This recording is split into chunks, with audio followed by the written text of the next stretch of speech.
Yeah, the reason I didn't respond to is I didn't know the answers. Yeah. You know, it's just like. Please enter your participant or moderator code followed by the pound key. Right.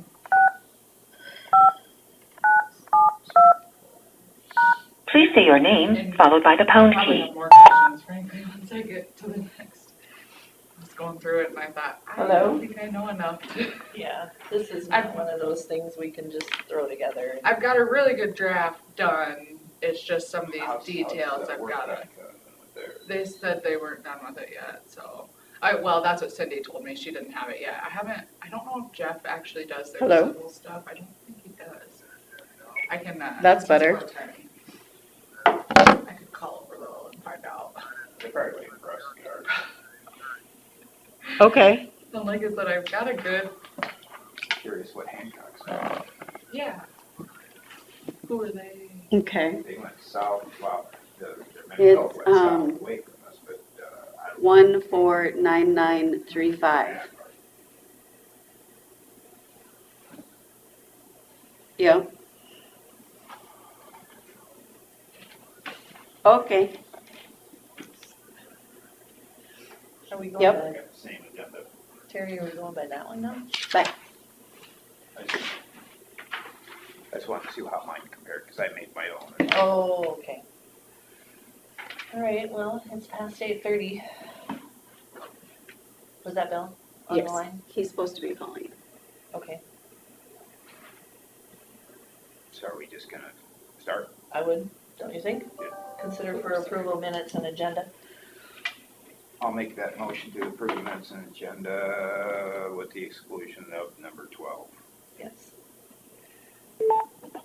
And Bill. I will second that. Has joined. So Bill, we've just had a motion to approve the minutes and agenda, and we're waiting for a vote, so all in favor say aye. Aye. Aye. Aye. 8:30, consider for approval 28E with North Iowa Community Action.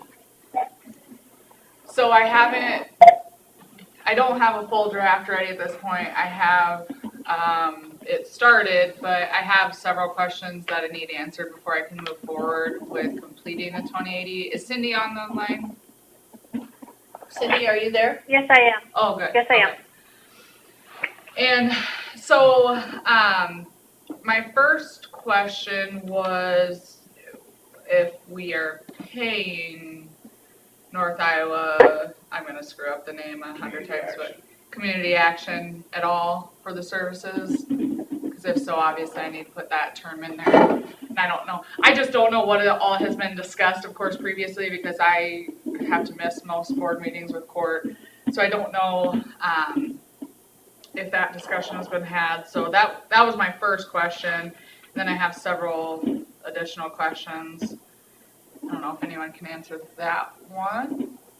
Cindy, didn't you mention that for the services you provide right now, we wouldn't be paying for any of those, but I didn't know for sure if we were adding services, if that was gonna need payment of some sort besides the funding of the. Yeah, no, I mean, for what we're doing already, we're providing those services. So all that extra work would be, I mean, they're going to be coming to us for assistance anyways, and we fill out to make sure that they meet the income guidelines.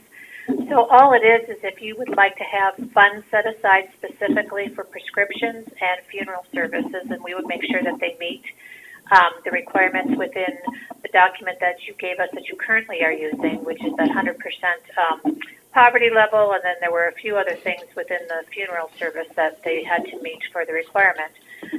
But, I mean, that really isn't going to take very long to do that, and then it's just a matter of paying out those funds for anybody that needs it. So, no, we were not requesting any additional payment to us for that work. It's just for you to set up, let us know how much you want in each fund line item, and we would put that amount in each one and just keep track of that for you, and at the end of the year, let you know how much has been spent out of there and how much remains, and just keep it in there and roll it over if there's money remaining for the next year. And that's just for prescriptions and funeral costs, right? Correct. Okay. So are those the only services? Well, no, there's another services that Sandy provided. Yeah. Right, because we do the heating assistance, and we have a rental assistance program. I mean, we have a lot of those other things. If you want to put money aside specifically for rental service, you can do that because we have limited funds in that. But as for, I think specifically, Kelsey, you were asking about administering payment of juvenile services and chemical dependency services, and that we don't do. And then you had a specific question about supervising your mental health advocate, and that we're not doing. So, you know, it's just a matter of what it is exactly you want money set aside for individuals who meet those requirements. That it would just be a funding line item that would be available to the Winnebago individuals who meet that requirement. Yes, and so those are some of the things that Sandy did that I wasn't sure who was taking over those roles. And like Cindy said, one of them was the payment of juvenile services and chemical dependency services, assuming they qualify. And then supervising mental health advocate, that will fall on the Board of Supervisors without anyone else appointed in place of that. Would the supervising and So I guess my mental health question- advocate come from the region? It doesn't. I don't think it does, yeah. So one thing I want to look into, but I wanted to wait until we had talked today. So in the code, I did find a provision requiring a county to have somebody appointed as the general assistance director. And so I need to look into that more because I wasn't sure if North Iowa Community Action was taking over that role, and if they were, I didn't want to waste my time figuring out, okay, is this something we have to figure out? So that's something I'm going to have to look into, whether we have to have somebody designated as general assistance director or not, because it's pretty clear in the code section, but there might be something else within the chapter that says, you know, if you have this in place, you don't have to do it. So I got to figure that out. That's 252.26.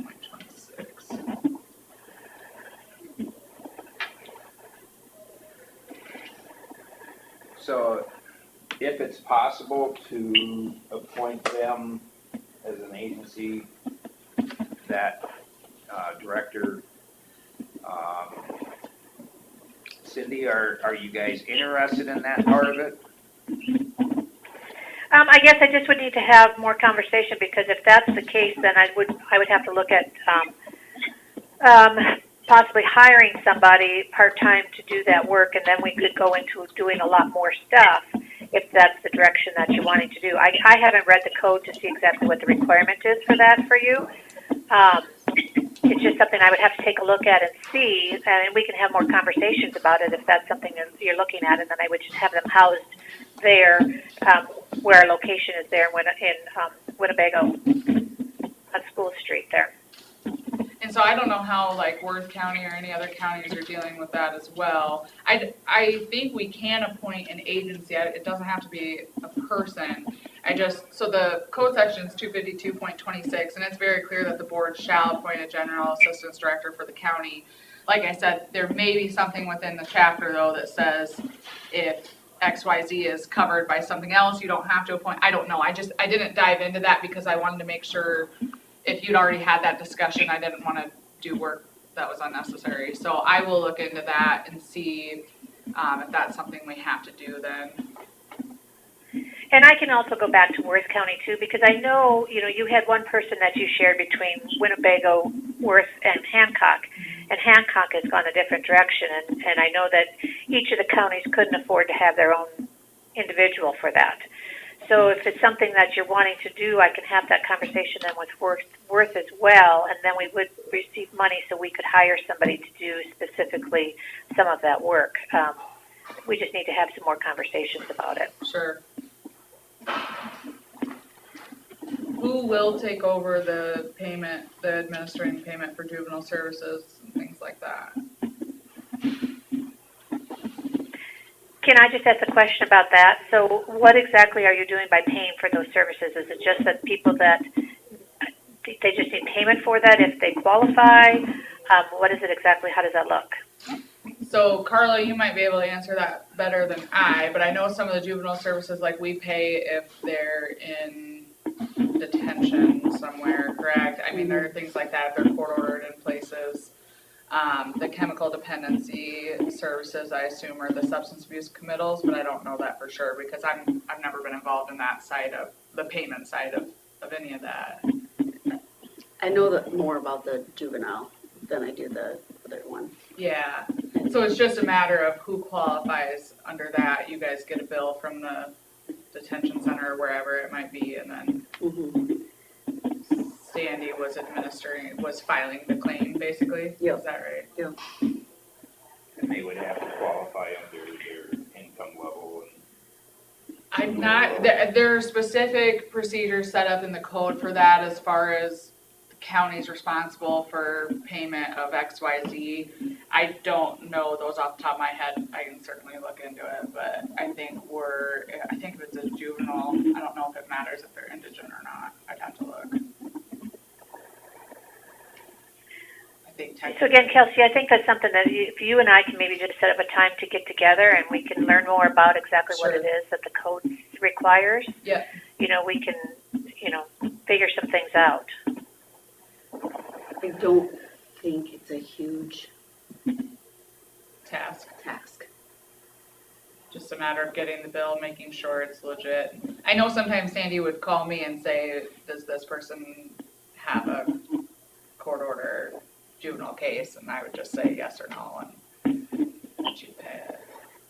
Then it was a little different when there was 3 counties, because it spread it out Right. even farther, you know. Right. The other thing that hasn't been discussed was, I think she did some hand-holding on how to balance a checkbook and manage your funds. I don't know Sure. if that's something that we're gonna wanna deal with. For individuals, just for people that, yeah.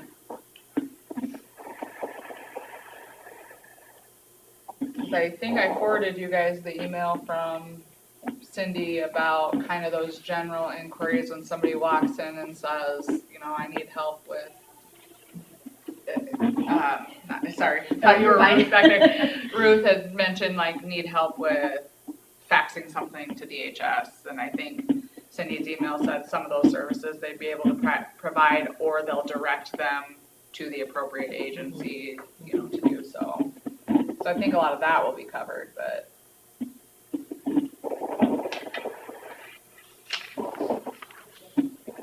But we have the caps on how much funding we have for prescriptions, and we have the caps on funerals, and that's all in place, and we know that. It's in our budget. It's just it's from Sandy's budget from before. Mhm. Yeah. Okay. So that's where that information.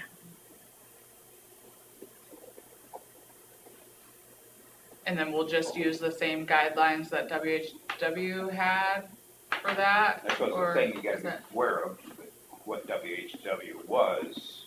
I had Ruth. How send does me- our new budget, I suppose we had allocated so much transfer from us into the WHW budget for this next year, because we don't wanna use the whole WHW budget, that was 3 counties. No, we just budgeted for our county. For the Okay. third Oh, of it. so whatever number you have should be the number that we would use then Alright. at this point. Yep. And the that funding number doesn't have to go into the 2080, as long as the 2080 says, here's how we're doing this, we'll Right. provide a number each year or whatever. Mhm. So that's fine.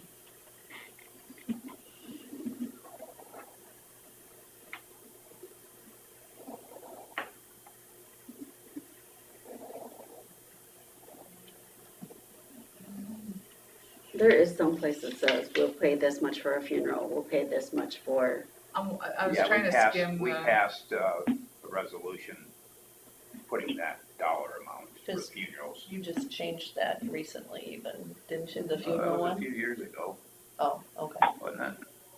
I think that was the first time I met Isaiah, because he came up here with Cataldo and Winnebago County max amount Right. 2,200 for funeral. what, 4 or 5 years ago.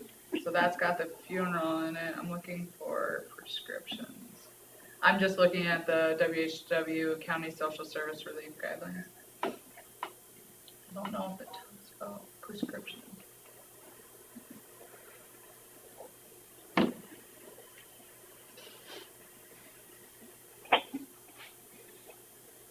So it looks like if Cindy and Kelsey get together and hammer out some of the details, then what happens? Then it comes back in front of us. Once I actually have a 2080 for you guys to look at and either approve or make changes to. Okay. Yeah. So it looks like for prescriptions, it just says assistance will be made for prescriptions. That's the only guideline I see in the current service guideline. Maybe we can find out some history of what those numbers were, and so we have some parameters on capping. How often a person can make use of it. Yeah, I would think prescriptions could be a little bit of a scary, 1 to 3 month period, Thing. or is it? yeah.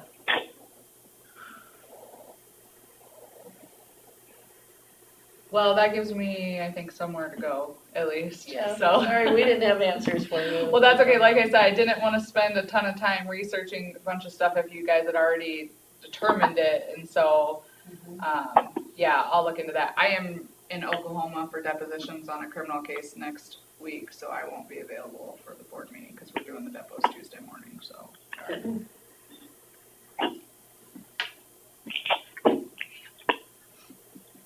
And then if there was any added services that we're going to be asking Cindy to provide, we need some numbers. Yeah. So as of right now, the duties that we're expecting them to do or they've agreed to do, there's no payment for those, correct? It's just once I look into this general assistance director thing, if we do have to have somebody technically appointed and if they're willing to do that, that's when we might look into, okay, we're gonna have to pay X amount, right, okay. And it would be interesting to see what Worth County is Planning to do. planning on doing. Yeah, because they'll have the Bill. same issue, I assume. Has left. He's coming in the door Oh. probably now. Was there anything else, Kelsey, that we needed to talk to Cindy about? I don't think so. Like I said, that gives me a little bit of direction anyway, and then I'm sure I'll have more questions once I get going down that path, but. And I can see like I said, I'm not sure if Jeff is doing that 2080 for Worth or not, so I can reach out to him and ask, or if he's not doing it, to find out who is for Worth County and see what they're doing. I'm not sure what Hancock's doing when they do this through their mental health region or some The sort. advocate? Yeah. Yes. No, not the advocate. The, General relief. yeah. General assistance? I forgot to ask him when I talked to him about the advocate, Yeah. Jerry, but I didn't talk to him about what they were doing for that. Maybe we should find that out too. See what services they're providing.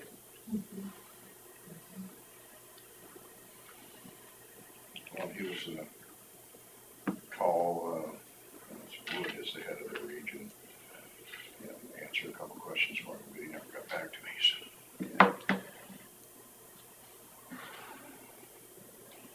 All right. All right. If there's nothing else on that, everybody's kind of clear on where we're headed. Thanks, Cindy.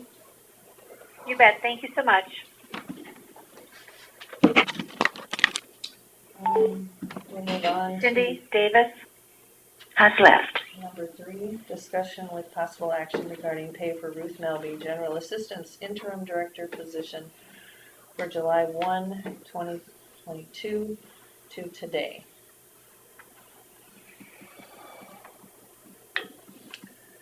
I'm not sure we can say today since we haven't got anything in place yet. Right, obviously if you're expecting her to continue until we get something in place, you could approve at this point her reimbursement, I suppose, up through to today, and we then, address the the gap gap. past that, Right. but she can still keep doing it until we get something. right, yeah, that would be fine. And how was that gonna look then? Just at her rate, prorated per week then? So That's up to you. the monies that we approved for her as an interim, just prorate that out for the month of July, right? Wow. Month of, say, June, for sure. She's already been paid She for was June. paid Oh, through she June, it was was. starting July 1 that she didn't get paid for.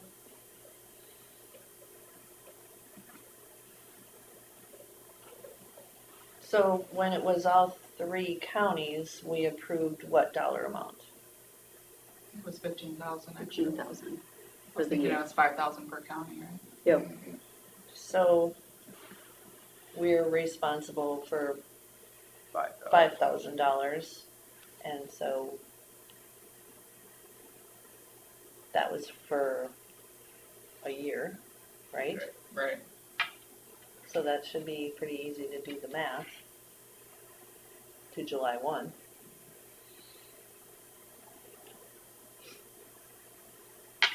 Does anybody want to, And then, so we would make the motion for July 1st through to today That's what I would do. for now. Yep. Okay. I'll make a motion to approve paying Ruth Melby for general assistance interim director position for July 1st, 2022 to today at the prorated rate for our county. Second it? we have a motion by Derby, seconded by Jensvold, regarding Ruth Melby's pay. All in favor? Julie has joined. Aye. So basically, you're telling me to pay her like $5,000 per year Split out over the weeks. over the, so yeah, Prorated. until you tell me to stop it. Mhm. When, Well, it's actually we're- through today. just through today. Well, because we have to address the reimbursement, because she's been paid for, June. I mean, payroll's gone out through what day so far? From July 1 She to, got paid last week. July 1 through, I'd have to ask Chelsea because I'm terrible with how the payroll. so whatever so you need to reimburse her for whatever payroll has already been submitted She for. should've But got then I paid think on- we can say you're being paid the 5,000 per year from now until we tell you to stop. That would make the most sense to me, instead of then coming back later and reimbursing her. Does that make sense? So we're reimbursing her for what payroll's already been paid, because she The 8th didn't and the get paid. 22nd, she should have been paid. So it Say that wasn't again, in The sorry. 8th and the 22nd, she should have been paid.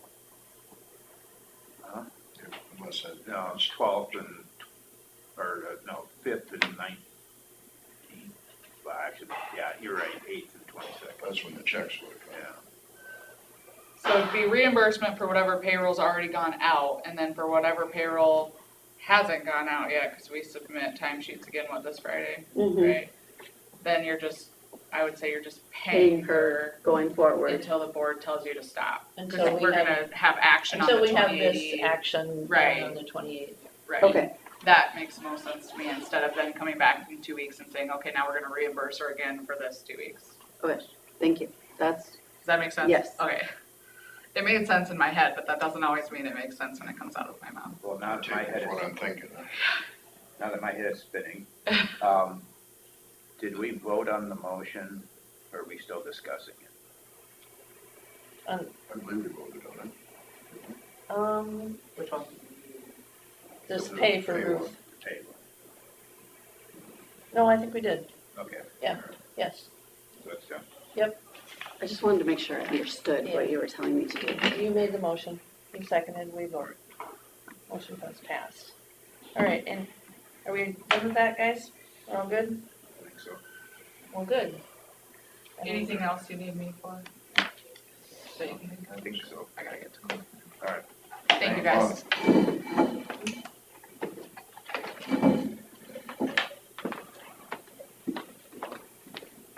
Good morning, Mary.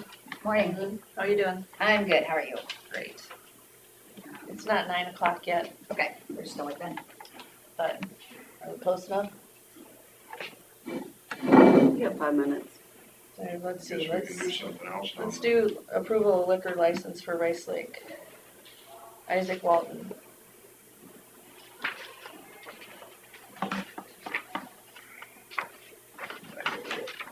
I can make the motion for that. I can second.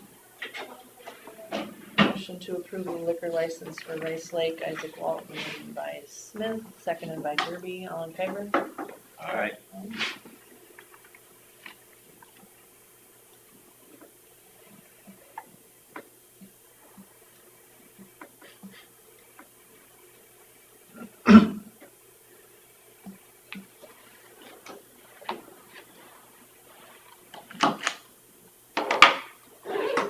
Do you know what number 7 is? Drawing a blank. Grant application? Is that something to do with Scott? Roads. Oh, As soon as I oh, had- yep. Everybody's voting on that this week. Something, is this something to do with railroad crossings? Yeah. You wanna try number 10? Discussion with possible action regarding paper with notary general assistance and Oh, treasurer. no. That's what The 10 real is. number 10. What is Consider the? appointing new township clerk for King Township. Oh, yes. Oh, it's number 12 in mine. Yeah, we're, Well, there were duplicates. Well, the email started 1, 2, 3, 4, 5, and then started over 1, 2. did we get a new township clerk for King? Did Darla, she hasn't contacted you, or I was gonna call her this morning, because she was gonna call me when she made her decision. And then I thought of it last night when I read the agenda. Well, let's just table it for now, and then We can maybe call her. towards the end of the meeting, we could call her maybe. Let's do that. Try to have time for the. I ended up being, couldn't make calls because somebody was late for the meeting. All right. I'd rather listen to what Mary Lou has to say. Commissioner vacancy. I wish we weren't having this conversation. Oh, boy, yeah. So much, For but sure. we are. I spent a lot of time last week trying to figure this out because I didn't have, a lot of stuff in my files about it. So I actually talked to Dan Green from Cassuth County and talked to Chris Oliver from Wright County because they both have been faced with this. So what I've given you is, the notice of vacancy front and back, and that would be given to any applicants. So what I've done is I've given what the goals and responsibilities and duties of the commission are. Then I gave a general overview of what items are discussed and decided at monthly meetings. And then on the back is the minimum qualifications, and that the commission is responsible for executing Chapter 35B Code of Iowa. And then gave information on where application forms are available. And then at the last paragraph is summarizing the selection process, and also the newly appointed commissioner will be completing Byron Reuter's term. It was scheduled to end in 2023, so that at the end of that term, the new commissioner could be then reappointed by the Board of Supervisors. So that's the first thing. The second item is the actual application. And the beginning information, of course, is just identifying information. What I will direct your attention to, and you have a Iowa code for it, is, and I copied and pasted this from the law, but it says a 2009 law that localized the scope of gender equity in Iowa went into effect on January 1st, 2012. It requires all political subdivisions of the state to be gender balanced in their appointments to municipal commissions, committees, boards, and councils. I had some difficulty finding the code, but I finally found it at about 4:30 last evening. And the code is very clear, and it says that we must make every effort to bring a female on the board now. There is kind of like an exception that if after 3 months we are unable to do so, then we have to appoint somebody else. So we have to start out by advertising for for the 3-month time. However, if we find a female, let's say in 6 weeks, then we don't have to continue advertising. If that female is recommended by the commissioners to you as the Board of Supervisors, then the female could be appointed and we could be done with the process. And then I just included chapter 35B for your reference, regarding, the County Commission of Veterans Affairs. I had a commissioners meeting yesterday and we discussed, all of this. They approved, they received a copy of the notice of vacancy as well as the application. And they are of the mindset that it might be a really good idea for me to, like, send letters with the notice of vacancy to the female veterans in our county, to let them know, basically because not everybody checks different ways that notices can be made. I have plans to put the vacancy notice in all local papers on that WCTA, like, winding thing, KIOW, the county website, and my Facebook page for Winnebago County Veterans Affairs. So I'm basically here today to get your approval for the notice of vacancy as it is written and the application. I am willing to put in some dates if that would be helpful now that I have that gender balance paperwork and know that we have to, minimally do it for 3 months in looking for a female. So that's kind of where we're at with this process, and welcome your questions or insights on all of it. I would say there's a way to communicate with the VFWs too. like Okay, that's an Leland, Fort excellent- City. That's the vacancy we're looking for, is this area. Right. I had mentioned something to a couple of members of the Fort City one, but of course, they were both living in Hancock County.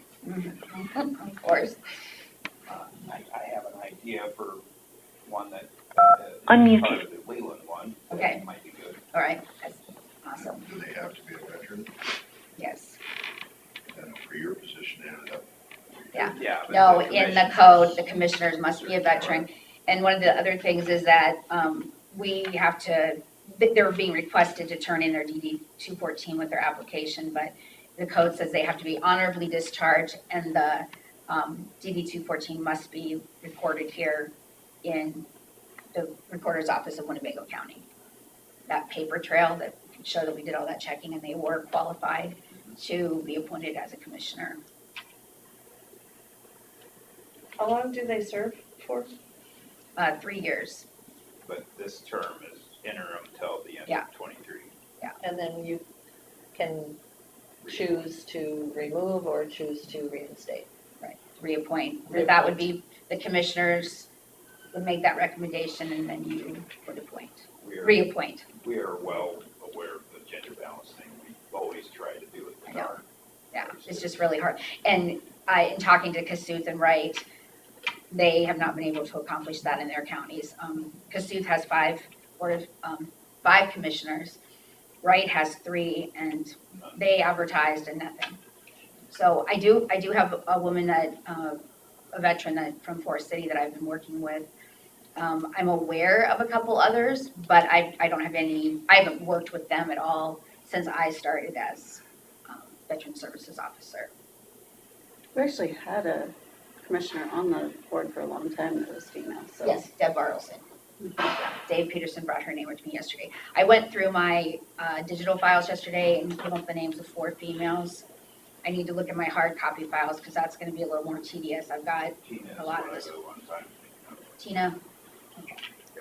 What the last name is. She's with Leland. Okay. I hear on, I keep thinking here, because I think she works for Custom Body. Okay. She does it commercial. Okay. It sounds like her voice. I don't know. Does she? Yeah. Yes, That sounds like her voice, so yes, yes. Mhm. that's what. All right. And she's been great with the VFW. Good. Yeah, she lives in Winnebago County. Yeah.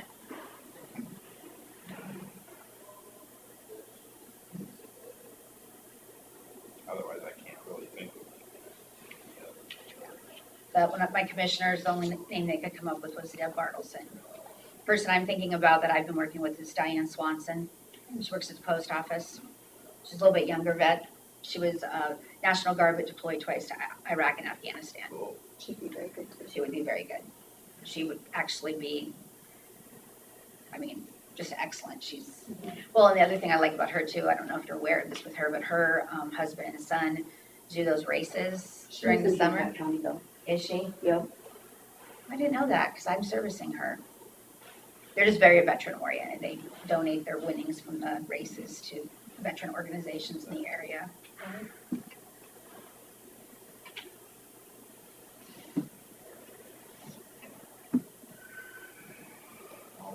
Okay, so you're looking for a motion to approve the grant, or it's the, The notice of vacancy in the application. okay. I'll make a motion to approve the notice of vacancy and application for the commission position. I'll second it. You really don't have anything, There's no action. yeah. What's not? Oh, no action. I'm sorry. I withdraw my. Just approve an appointment is all it is. It's part of the process to approve an appointment.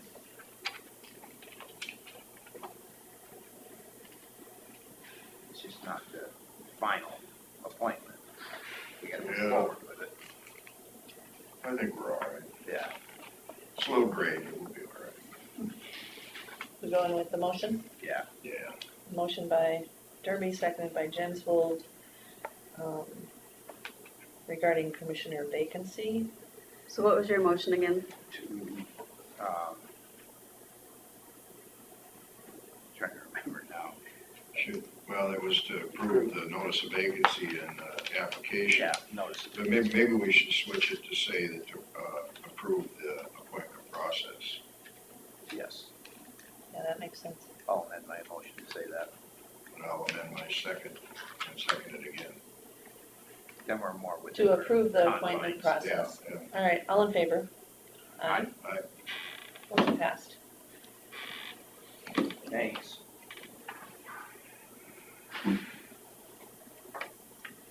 Thanks, Mary Lou. Yep, you're welcome.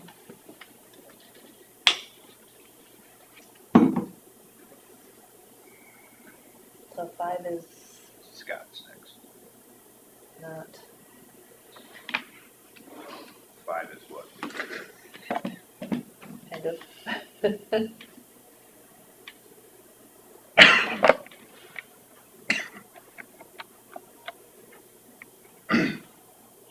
Hey, Scott, we're ready for you. Thank you.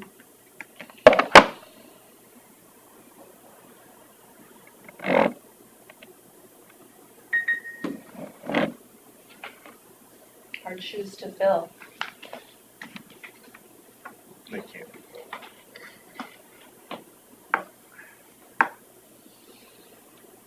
We had a president once when he left office, he said he did a lot of good. I did a lot of good. Gee, I wonder who that was. Marty, you read his obituary, Yeah, he was a servant. he did a lot of good. He's one of the few mayors that, if I needed to get in touch with him, within 5 minutes, he returned my phone call. And at the EMS meeting, he was the first one in line to talk about what the heck was going on here and how he felt. He held nothing back. You got the truth from him, and that was it. He wasn't going to stretch it. He wasn't going to twist it. He wasn't going to turn it, spin it, nothing. This is it. This is what's happening. The truth is the truth. Those are the kind of people you'd love to work with. When they come right out and say, here's the issue, and this is what I'm serving the people for. I love no spin zones. They're the greatest. Because they also cause the biggest arguments in the coffee houses. Well, you know, you're better off telling everybody what the truth is instead of having half of them later find out that you were spinning them. You just tell them what they don't want to hear and get it over with. We're seeing that now, just 1 year in. It's all falling apart. And there are decent people that are working there, and they're just, oh well.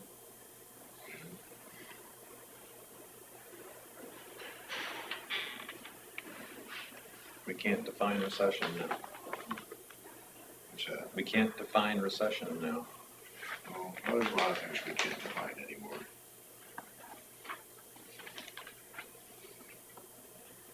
While we were waiting, opium fund.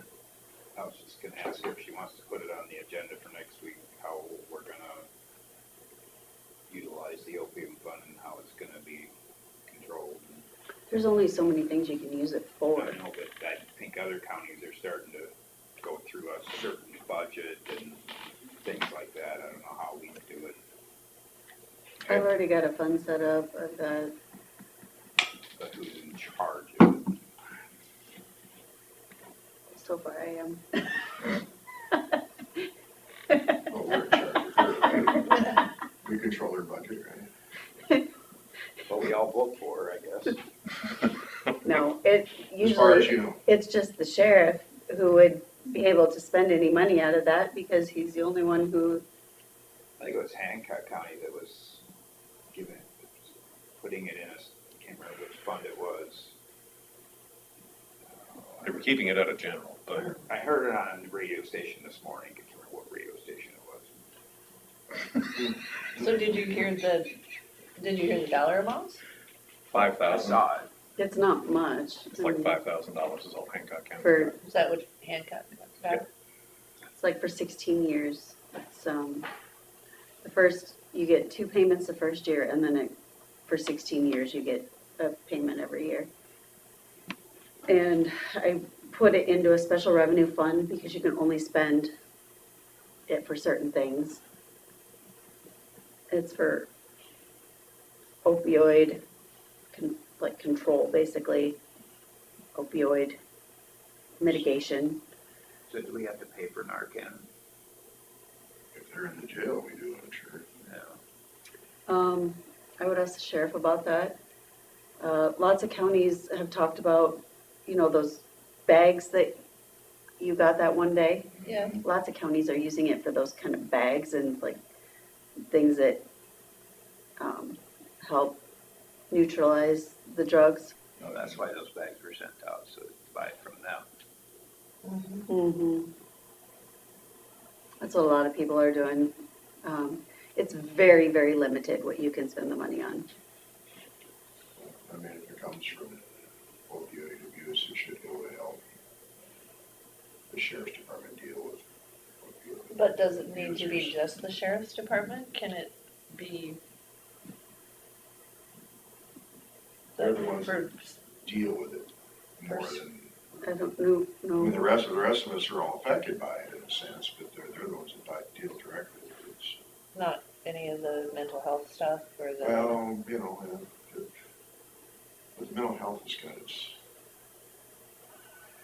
their own. its own funding for that stuff.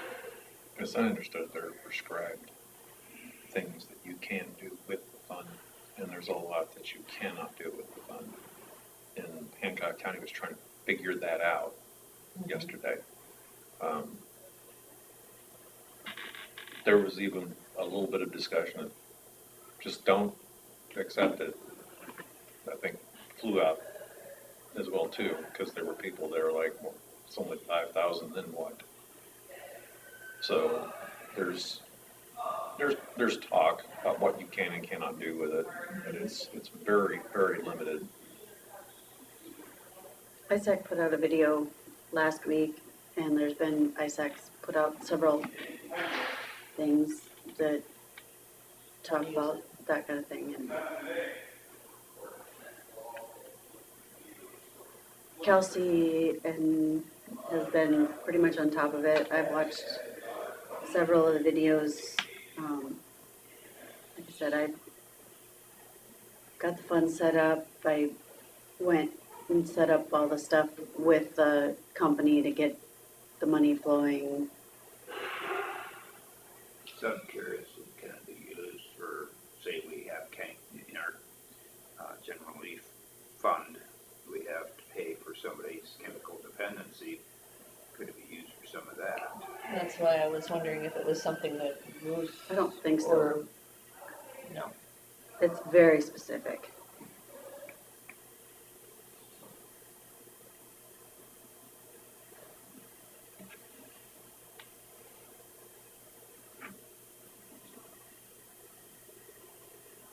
Is 5,000 what everybody's getting? No, It's Is it prorated. based on It population? was and it kind of depends on if you actually signed on or not, too, on what number you got. Can the sheriff's department use it for any drug-related expense, hospital ones? I'm not certain. I would have to look into it. It's $5,000. A lot of overtime. Well, yeah, Is we it- get overtime taking the guys over there and I kind of don't think so, but like I said, I so would, maybe not that, but can you pay the hospital expenses? Because we gotta pay hospital expenses all the time. I kind of You don't could think pay so, one but I would have to hospital look into expense it. over 16 years, Yeah, it would that's what it's gonna cost. pay for one, right? I don't think so. We'll pay you for that one over a period of 16 years. It seems like the conversation's very specific about opioids. It wouldn't include anything else, at least from what I was gathering from Hancock, Worth, Wright, Okay. Cerro Gordo. Everybody it was very opioid specific. Treatment or something of that nature, but not salaries or expenses or anything else like that. It's just a very narrow area that they're dealing with. Because they just don't want people spending it pell-mell.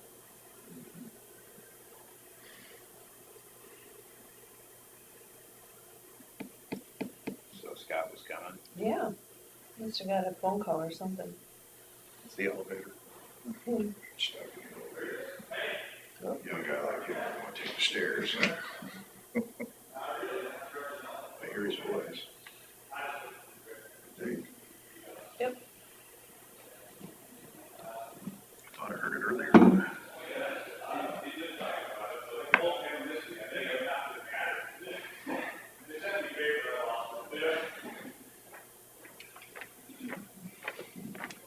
Hello. Hello, I got sidetracked a little, sorry.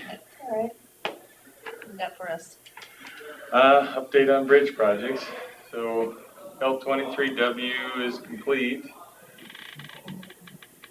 They have moved to E36W1, that's the rail car bridge.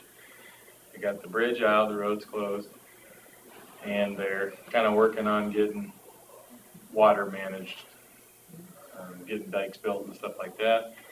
The crane will be there August 3rd, I think that's next Wednesday, to set that thing in there. Pretty heavy piece, so it's a big crane. To set up and tear down will take much longer than actually setting in the hole. So they'll most likely have a little dead time in between now and then, so they might take the other bridge, G16N1 out, if they have time and don't want to sit around waiting, so. Might take that bridge out and kind of leave it sit for a couple days while we finish up the other project and then move over there. Still kind of iffy on precast availability. It's coming, just not sure what date yet, so. Might have a couple bridges closed. Well, that bridge might be closed for a little while after we start, till we can get precast lined up. So. Where did you say that came from again? The precast comes from Portera, and I'm not sure which plant it's coming from. They have several around here. Not around here, within a couple 100 miles, they have a few plants.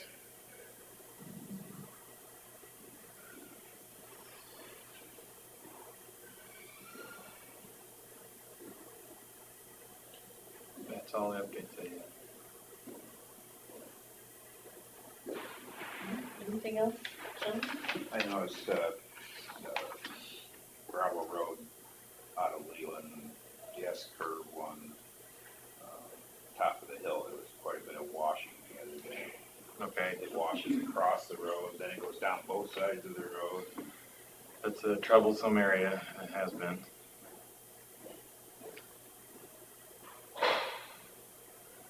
The one that curves north and around. When you come from the west, top of that hill is where it crosses the road there. I don't know if you can do anything to keep it on the other side of the road for longer.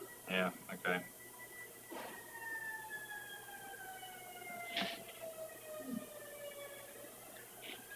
I've had a couple of phone calls about some concerns with those corn stalks in the ditches again that we've talked about before, about how they're kind of filling up the culverts and concerns about washing away erosion, soil for that road. Do you have concerns about that? I do. Yeah. But I don't have a solution for it. Yeah. I've talked in the past, if farmers are able to burn it and babysit it, that might be the best solution. Not very practical for us to be able to, jump around and try to get a bunch done, because we have to stay there, So that's fine to tell private landowners that they can burn it? I think so. Would they have to have permission to work within the right of way? I don't think so. Because that's where they're at, yeah. Yeah, I mean, to get it done, I think we'll just kind of let them loose. I mean, As long as they're main- watching for towers and It would be nice to protect the intake too, because that's gonna be that's blasted. the concern. intakes and culverts and pedestals and That's- telephone poles, that's why you gotta babysit it. You got so many things out there now that can burn, Yeah, so takes some attention from, a landowner who, cares enough to do a good job, is present enough to make sure nothing bad happens. Call to the LEC is always good to make sure that they know who to call if something gets out of hand. Have access to some kind of a tank to put in the back of their pickup so they can put the fire out where it needs to be. Yeah, Most fire of them takes some have responsibility. water tanks.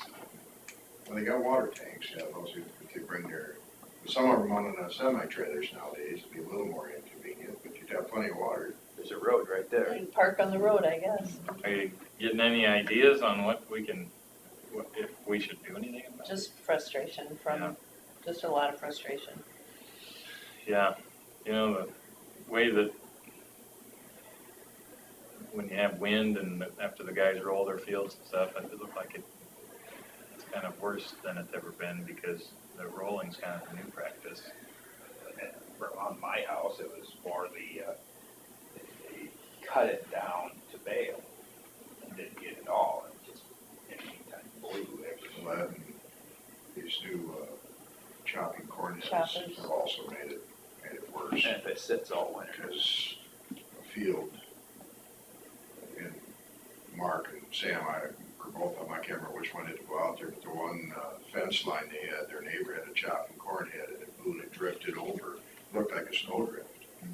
We had that one day where the wind blew 50 mile an hour all day, and so they had to go out there and burn the whole length of that fence line because it was just drifted out into their field. There's no way they were going to get through with any kind of an input.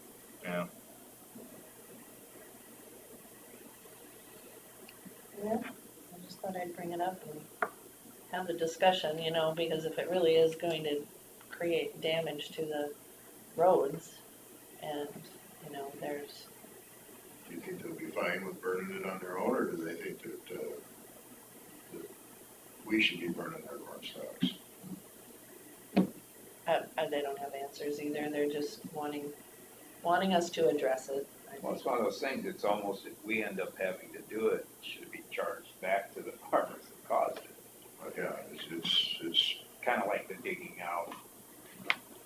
Yeah, 100 years ago they had poll tax. So it seems like more like the right way to go. A poll tax. It's like it's the labor you volunteer in order to kind of pay your taxes. I don't know all the details about it, but I've seen some old records. Have to take a day or two to scoop gravel or something for your poll tax. I mean, it's a job much easier done with 100 people rather than a small county crew. Yeah, because where would you put that stuff? if you took it, cleaned it, took it out. My father is guessing we just burn it. But if you don't take it out over years, it's gonna need to be excavated out. You're not gonna be able to Yeah. burn it. You can see quite a bit of that where ditches are almost full and you see the ravines coming from the field. And, you know, it's a accumulation of both dirt and corn stalks that just break out down into organic matter, you know, and Fills it up. fill it up. I don't know of any county that's got a solution to this other than, Worse than drifting snert. yeah. Seems like it causes more problems than snert. Well, there's a lot more organic material there that's gonna end up breaking down and turning to dirt. Well, I just wanted to bring it up again so that anybody has any great ideas. I've seen a few guys burn their stocks out of their ditch. Mhm. I remember driving by, I've seen, saw a couple of them this spring, it was all fertilizer. So as long as they know they're not gonna get in trouble for it, as long as they're being responsible doing it, then that's what I needed to be able to say. Yeah. One in particular, the stocks were burning, but there was nobody there. I do have one more thing that I'll mention. I was wondering if you guys were interested in kind of discussing the Gray Street through Rake jurisdiction at some point. It's called what? Gray Street, Grace? yeah, the one that, you know, crisscrosses with Main Street right through town where East and west, Yeah, east and main west. drag into Rake. the county maintains it now. Weren't we gonna wait on that until after this upcoming paving project and then turn it over to them? That was some discussion. But I think if that's the way we want to go, we should take some kind of, you know, make a motion or something like that so that I can prepare for all that kind of stuff as we get closer. It's a little ways out yet, so it's Does it need to go on the Nothing. agenda nothing pressing. It would, yeah. or, Yeah, just if you're ready to talk through that, then I'll put it on the agenda.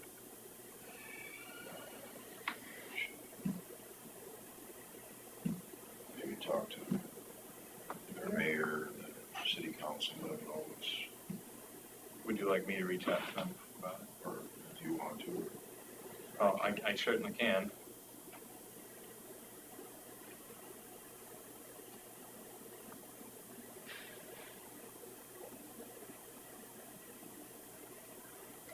Okay. number 7. Consider for approval resolution for participation in the SS4A grant application.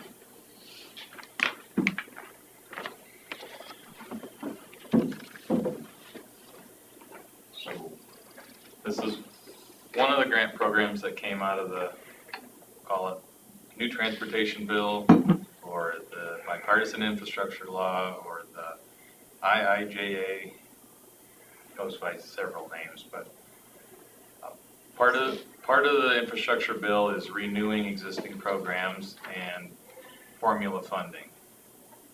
Part of it is new grant programs. And this SS4A grant is a new grant program, but in order to receive funds, the county needs to have a safety plan that complies with their requirements. Many of the counties have safety plans, but none of them comply with the requirements. So as a statewide group, we're trying to develop these safety plans all at once for all the counties individually. And this is just to kind of get on board with that program. There isn't any cost to the county, but it does open us up for possibility of receiving grants in the future. What does an SS4A grant do? Well, safe roads for all. I think I'm missing a word.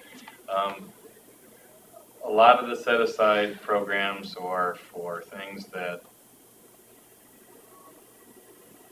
like safety and accident reduction and and pollution Decrease- reduction, Decrease roadway fatalities and railroad crossing that kind of, yeah, I mean, injury and, fortunately, we don't have any, major bad intersections that are notorious for high accident rates or anything like that. And that's a good thing for us as a county. I think it probably has more to do with traffic count than anything.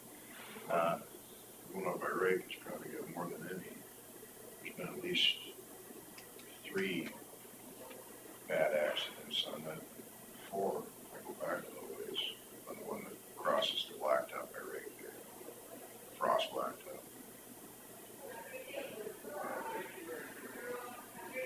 Two of them one night. The train was crossing, it was really foggy. Somebody hit it coming from the south, somebody hit it coming from the north. No, these are accidents at the railroad crossing. Railroad crossing there. It's like, what are they talking about doing to reduce it on railroad crossings? This is all very new, and You're not I sure. don't think we know all those details I yet. mean, they were talking, if I read it right, it was talking about, making overpasses or something like that. Well, from what I've seen in Mason City, they eliminate crossings by eliminating street crossings. Yeah. So you only have certain places you cross the railroad down in Mason City.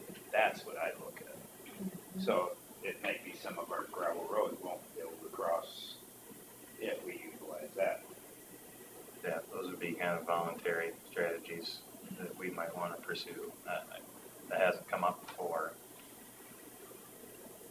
And all those, most of the crossings, they still have stop signs out? I know some of them do. Yeah, they all do. They either have stop signs or, lights and crossbars. I don't see any downside to this There's- at all, do you? No, there's no downside. Yeah. It's more of an awareness and support measure at this point, and then we'll kind of see what types of things the counties want to pursue. Again, we'll all kind of pursue this as a group together.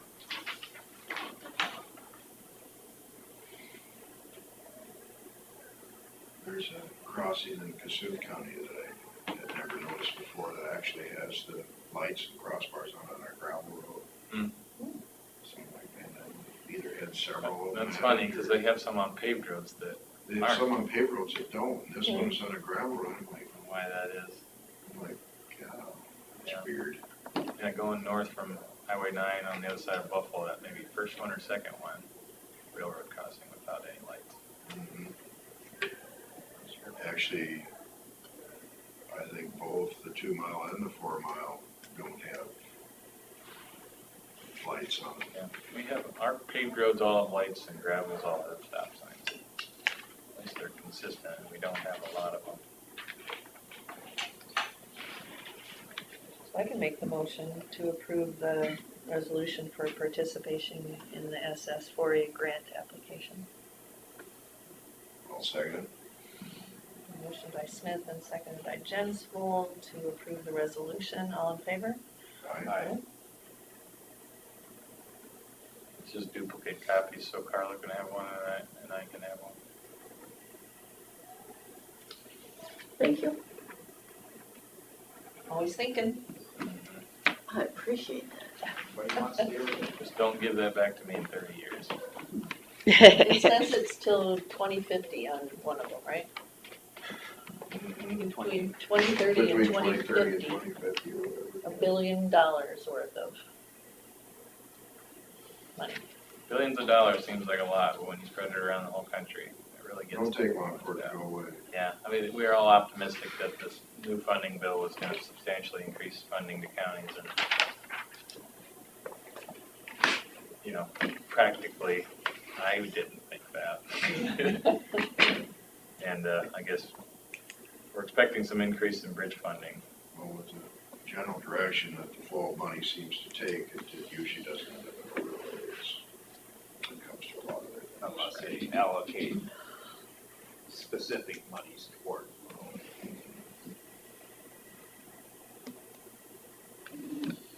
That's all you got for us? Mhm. Okay. Do you have any more? I have something for open forum. Okay. Do you want should we do open forum? Sure. No?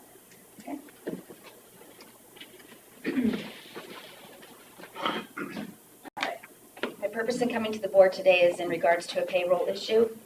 I realized on Friday, July 22nd, that my pay stubs for July did not reflect the cost of living raise. On Friday, I sent an email to Chelsea Ostrander and asked if there was a form I needed to fill out to get the raise. On Monday, July 25th, yesterday, I received an email from Carla Weiss stating that she had sent an email out on March 21st instructing department heads to submit their raises and appointments by May 18th. After checking my email, I did see the email from Carla and realized that I had not understood what I needed to do. I mistakenly thought that putting the raise as part of my 2022-23 fiscal year budget and submitting it to the Board of Supervisors in January 2022 was sufficient unless the supervisors needed to change anything on the budget, including the cost of living raise. I thought that my budget had been approved because it had been presented to the board and because I did not hear differently. I thought that was all that I needed to be done. I know now that I was wrong. My budget draft reflected a cost of living raise, and I had not received my fiscal year 2022-23 budget yet, so I had to request it from the auditor's office yesterday. When I received it, I compared the draft of the budget submitted in January 2022 with the fiscal year 2022-23 budget for Veterans Affairs, and both have the same amount of the Veterans Affairs budget for salaries. I fully own that I made a mistake in not inquiring what the March 21st email from Carla meant. Being new is tough, and I've often realized after the fact that I don't know what I don't know, so I sometimes have not asked questions because I didn't know I needed to do so. In January 2022, I received a letter from Carla informing me that due to an error in the auditor's office in calculating my pay upon hire, I had been overpaid and would now be required to repay the overpayment of $708. My only point in bringing this up is that we are all human and mistakes happen. The auditor's office made a mistake and overpaid me initially. I made repayment. In this current situation, I admit that I also made a mistake. I apologize for my mistake in not submitting the appropriate paperwork for the cost of living raise for me for fiscal year 2022-23. I am respectfully asking you, as the Board of Supervisors, what can be done so that I can receive my cost of living raise for this fiscal year. Thank you for listening and considering my request. I think it's something that needs to be discussed on the agenda item possibly. Well, in the email, I told her that she needs to go to her board and ask them what her increase should be. And then once they decide what her increase should be, then she needs to bring it to you and get it approved. It needs to be on her letterhead, it needs to come to you and get approved, and then, Makes sense. so. Okay. It needs to be in writing from her board, needs to go to you, and then it needs to go to Chelsea to get it approved, or to be changed in payroll. That's what needs to happen. And I thought I explained that, maybe I didn't explain it well enough, but that's what needs to happen. So I just need to go to my commissioners next month and have them put something in writing, and then, so can I bring it to the Board of Supervisors in writing, or does a commissioner need to come in? No, you can. Yeah. It just needs to be on the agenda as Okay. Yeah, actionable item. as an actionable item. Take the recommendation of the commissioners. Okay, thank you for the clarification.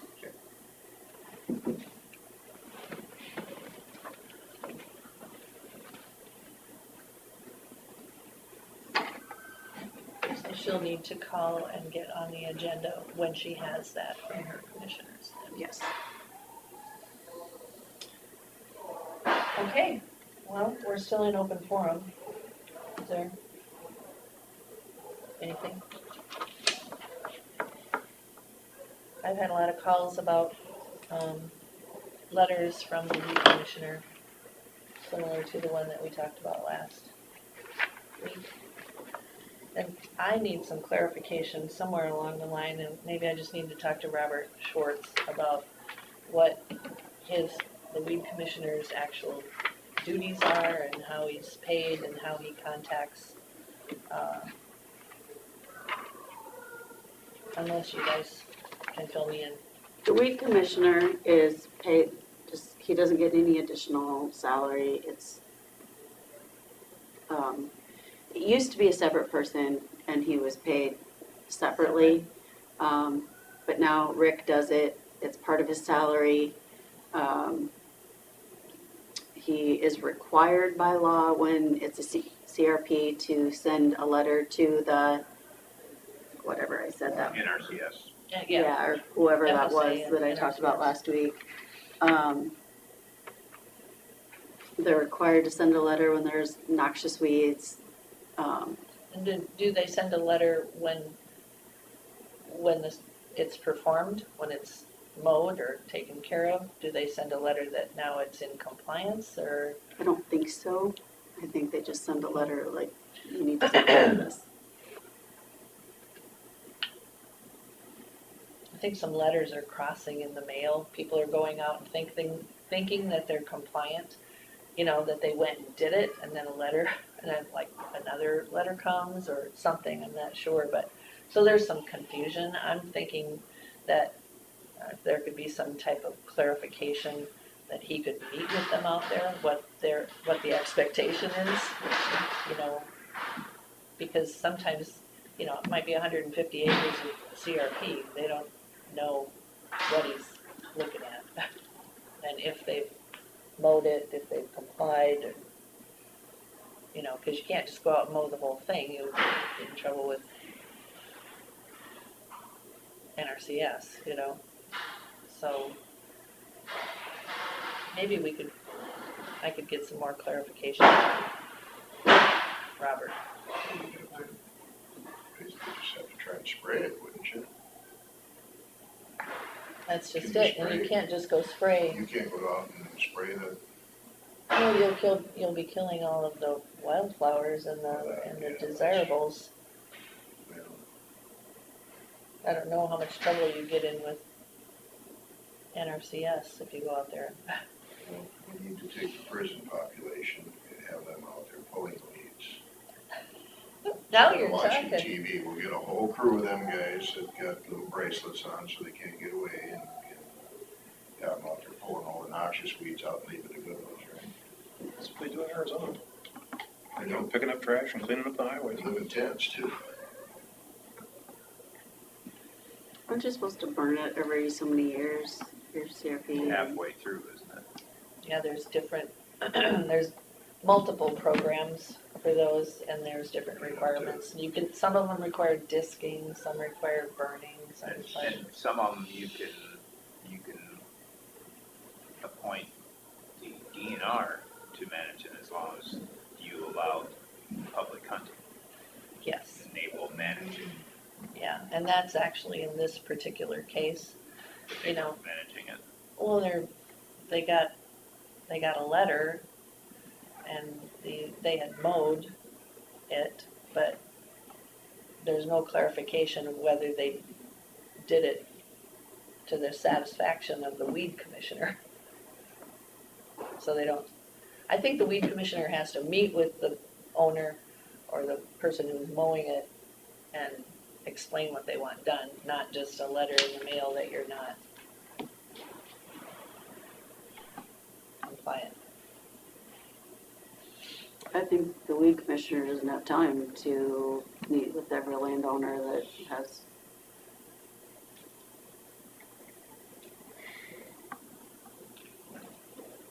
I'll talk to Robert and see what he has to say.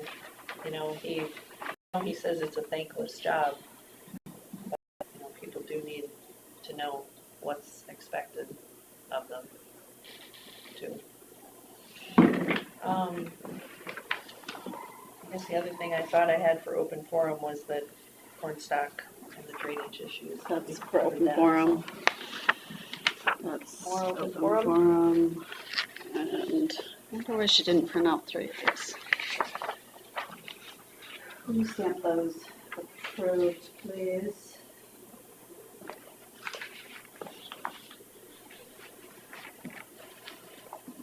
Oh, I asked for a quote for you for the ISAC. Did you get this email? Yeah. Did you put together something? No? Can you put together something? Yes. Okay.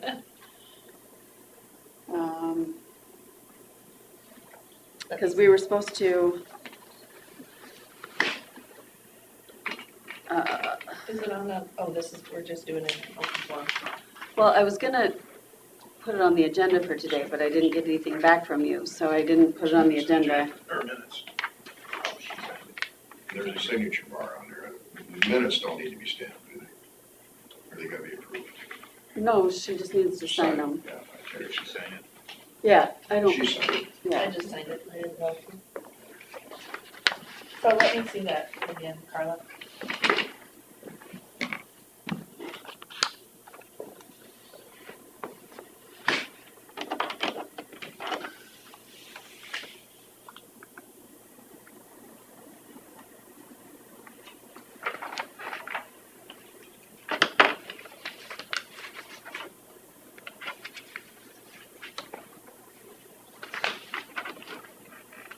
You need stamps on these, Yes, please. if they're approved. Yes, please.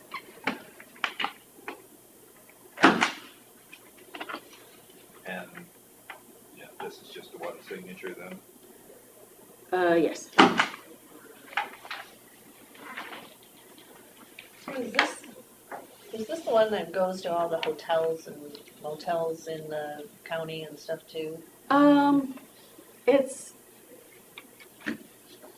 the Secretary of State is like asking all businesses and counties to join his, what's it called there? To combat human trafficking in Iowa, the Iowa Business Against IBAT, Iowa Businesses Against Trafficking.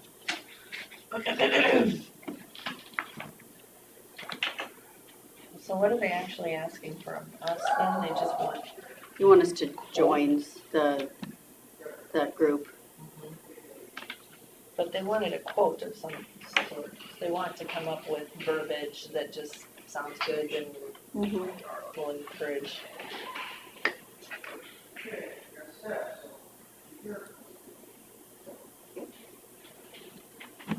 Something I can just get to you and then you'll forward it on. Is that- Yeah. It's just a press release, and then as soon as I get the quote from you, then like hopefully next Tuesday we'll put it on the agenda to approve that we will join the group. Stick around, AJ, you'll be good at this.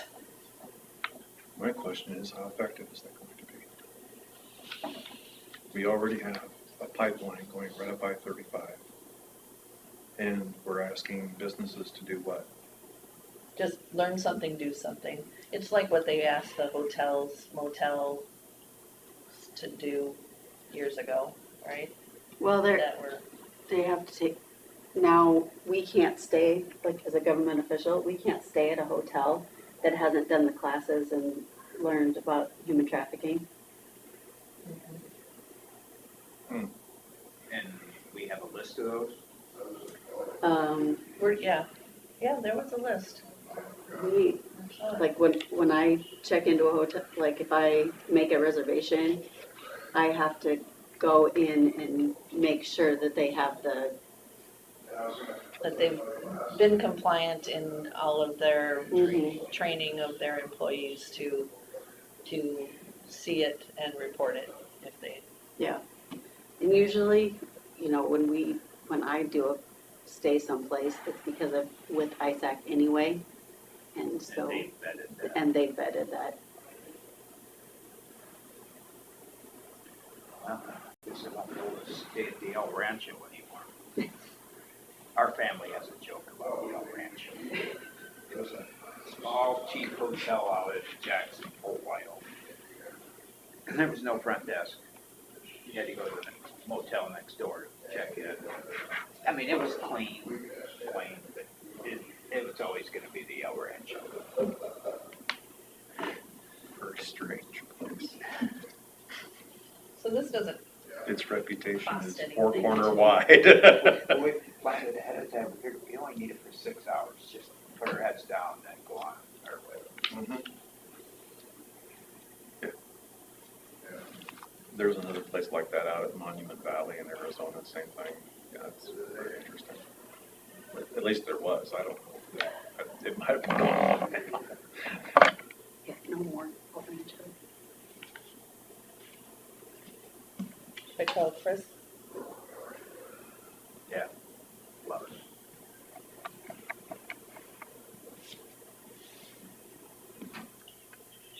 Hey, Chris, we're ready for you.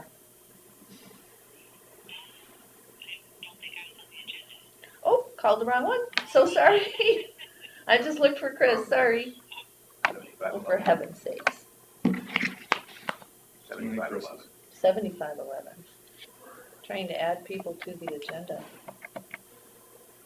I wanted to hear about Chris's adventures last week. Hey, Chris, we're ready for you. She went to Alabama. That is the picture. It looked like fun. Saw the pictures. Just, when does she start the position? Today. Today, yes, as soon as we appoint you. Yeah. All right. All right. Thank you. Yeah, bye. So we can go back up to that. I call it. It's 12. Yeah, We can take care of it. I'll make a motion to appoint Darla Thompson as the new township clerk of King Township. I'll second it. A motion by Johnswell and seconded by Derby to appoint Darla Thompson as township clerk for King Township. All in favor? Aye. Aye. Motion passed. Hello? Just one more step Oops. towards gender balance. There you go. Well, and while I was out there, she asked that. She asked a question, Ted, help. I says, well, we could ask Ted. I says, but we have to make every effort. I says, we just got done reading a lot this year. But, She'll be good. she's a good person. Anything for us? I don't. I'm meeting with Rick this afternoon to go over some things, but I don't have any news for today. Okay. I've had a couple of phone calls about bids and if we're taking low bids when we have bids on drainage projects and stuff. So I just, Yeah, I had a person that contacted me that thinks that we should take bids for everything we do. And that would be, I don't want to use the word ridiculous because it's not, it would be overwhelming It would be very intrusive. and time consuming. I like to think that I use everyone. I don't like to play favorites as far as contractors go. You know, when it's up here, I use these guys, or when it's down here and there. I feel, and I hope you guys feel, that they're not overcharging. The landowners themselves don't seem to complain about the cost of it. I've, sent letters when there's a, now. right. Sending the letters, I feel, has helped over the years. People just want to know what they owe, but they don't ask, why is it this cost or what's involved in it? No one's ever asked that. Most of them are pretty, the same for the same things. I feel it's comparable. And, there are some maybe that do some stuff slightly cheaper, but I always give, if they're doing a project, is there a contractor you prefer? Well, me too. That's what we always ask too. Yeah. Yep. So, this Yep. is, I did say that in our phone conversations, is that often the landowner who petitions it has already spoken to a contractor, Mhm. because it might be one that they've always used or something, so they're often Familiar. already involved, or have done the work before. Yeah, have knowledge of the whole Yeah. thing. The already. system itself, Yeah. because they've done But I private just tiling. wanted to make sure that, we brought it up in the conversation that low bids are being, Every time there is a bid, every time there's a bid, yeah. it has been the low bidder. Low bid. Mm-hmm. Yeah. Yeah. And we don't care who that low bidder is. The Well, only some time of us care, we just want it to be in the county. Oh, true, but I mean, the only time we would ever be concerned is if issues with that particular contractor in the past. Or doesn't don't have their insurance filed with you or something like that. Right, and when there's a project like that, when we have an engineer, they have to show that proof of insurance. So even if I may not have a copy, they still have to show one for that, Because it may that be an contract. out-of-county on those projects. Exactly, and that has to be shown, it's in the bid specs and everything. The only other thing we can get preference on is if somebody, say, on the north side of the border, Minnesota bids against somebody from Iowa, we can give preference to Iowa. To the Iowa one, yeah. It's always your call. I mean, you should use the low bidder, but if you feel like there's one that's better, that's your call as the trustees, but. That's why we. But if you don't take the low bidder, you better have a pretty darn good reason. Right. I like to work in the courthouse here, you know. Yeah. I didn't necessarily want the low bidder on that one, even though it turned out he was. But, yeah. I hope we're doing right by the landowners. I feel like I've tried very hard to do that over the years. I hope so.